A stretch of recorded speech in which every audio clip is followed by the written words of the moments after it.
हिंदू राष्ट्र सेनेच्या वतीने माता भगिनींसाठी दुर्गा शक्ती तलवार गरबा हा अनोखा कार्यक्रम बुधवारी सायंकाळी एमआयडीसी येथील पद्मावती कन्व्हेन्शन हॉल येथे उत्साहात पार पडला। मागील 3 महिन्यांपासून रुद्रशक्ती गुरुकुलच्या माध्यमातून स्वसंरक्षणाचे प्रशिक्षण घेतलेल्या 120 माता भगिनींनी तलवार, दांडपट्टा, लाठीकाठी आदी शस्त्रांचे प्रात्यक्षिके सादर केली। यामुळे सभागृहात धार्मिक आणि शौर्यपूर्ण वातावरण निर्माण झाले।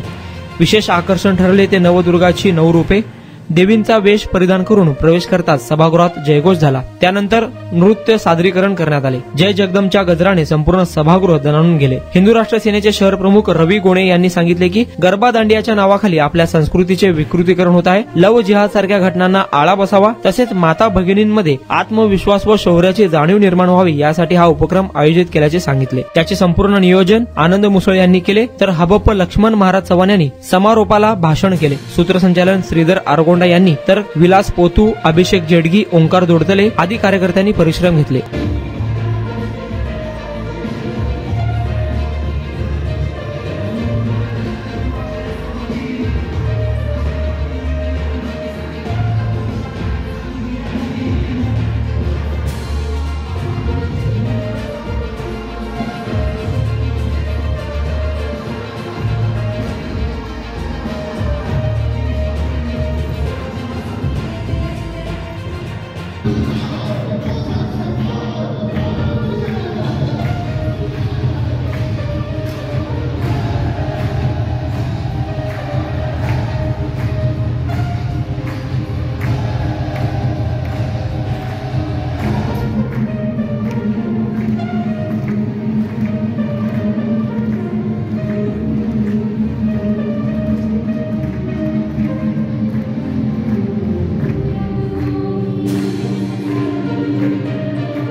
बसून घ्या सगळेजण, बसा पटकन.